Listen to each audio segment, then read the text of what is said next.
I'm Phil Knight. I'm chairman of Nike.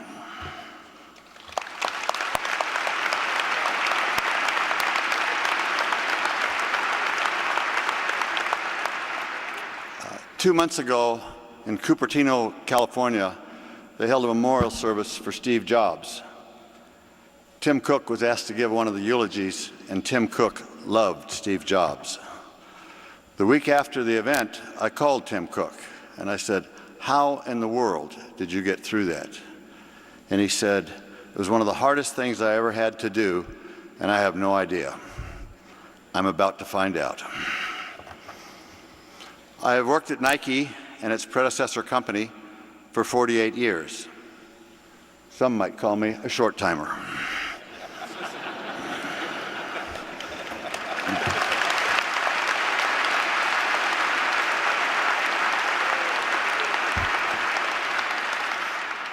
In those 48 years, I have never had a promotion. But it has had its other benefits. It is how I met Joe Paterno.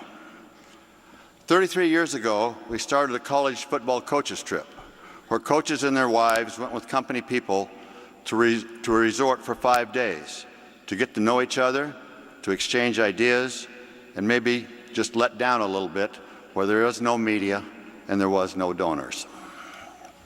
It was there that I met Joe.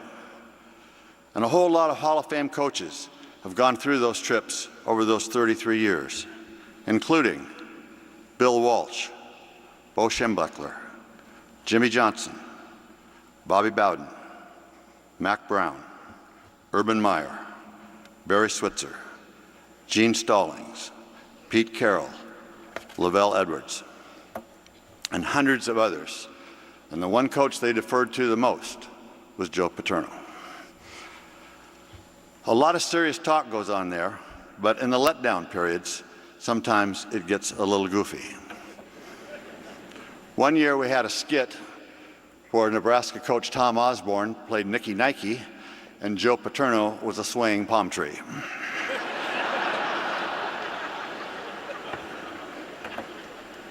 One of the great highlights was 15 years ago when Rick Neuheisel, who was coach at Colorado at the time, Rick played the guitar on Sunday evenings at the lounge at the Holiday Inn in Boulder. So he was skilled, and he got on the stage and was playing his guitar, and he asked Joe to come up and do a duet of Wild Thing. Joe didn't hesitate. He jumped up onto the stage, and while not the most artistic performance ever, it was loud and enthusiastic.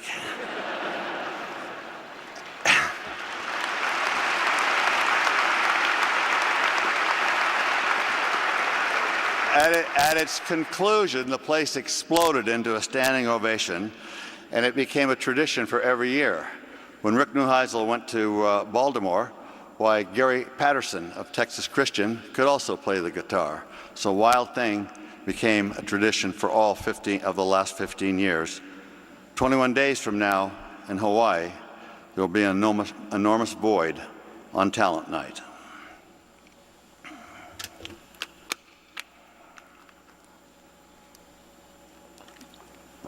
I am a man who has always needed heroes.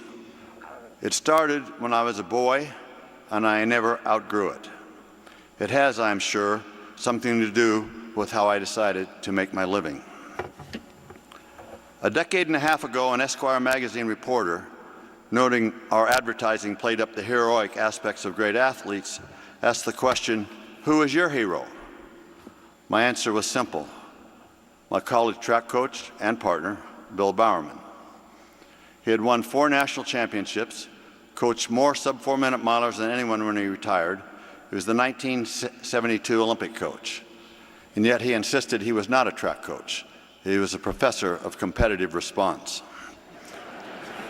One year at the University of Oregon, the only group that had a higher grade point average than the track team was the fraternity of Phi Beta Kappa. And burned into every distance runner's brain was his mantra, "Do right and fear no man." When Bill Bowerman died on Christmas Eve in 1999, I asked myself, what do I do for a hero now?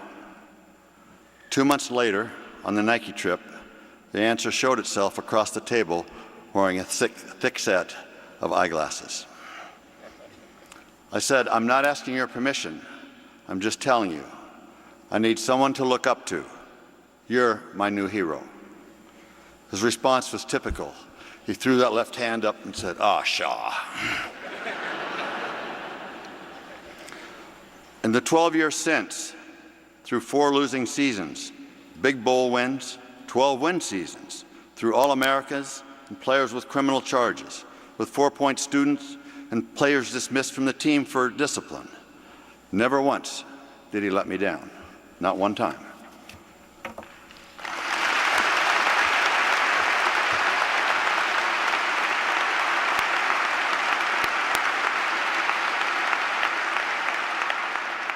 Conventional wisdom dictates that I would phrase it a different way.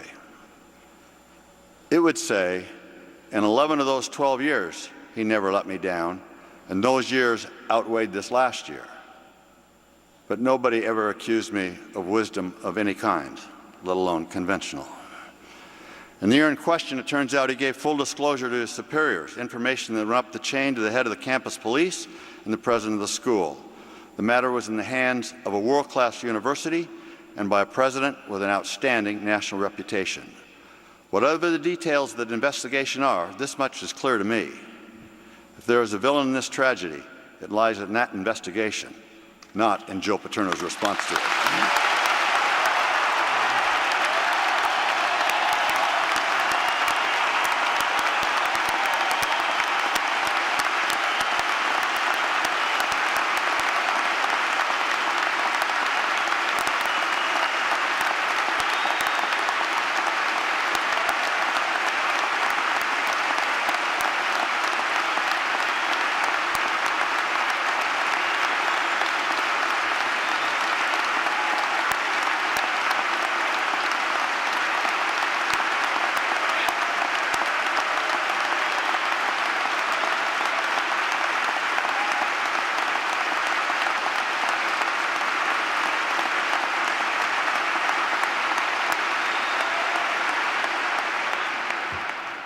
And yet, for his actions, he was excoriated by the media and fired over the telephone by his university.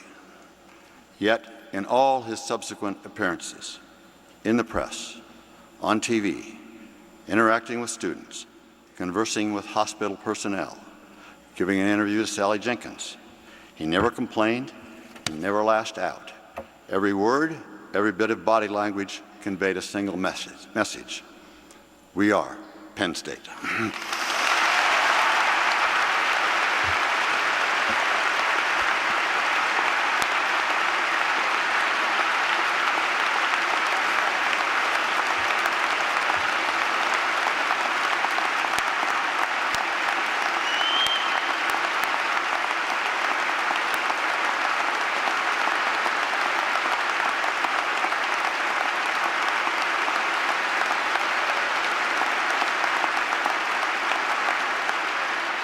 So I do not follow the conventional wisdom.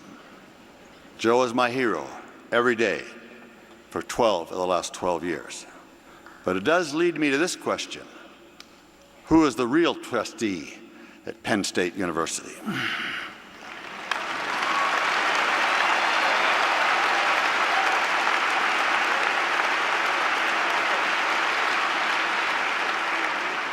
In periods of stress and grief, not only does your mind do funny things, you say things that surprise you. When I came back from Mass on Sunday, Penny said, "Heather called. Joe has passed." The first words out of my mouth, way out of sequence and typically self-centered. Through the tears, I asked, "Who's going to be my hero now?" It's a question everyone in this arena could ask, and I do not have an answer for you.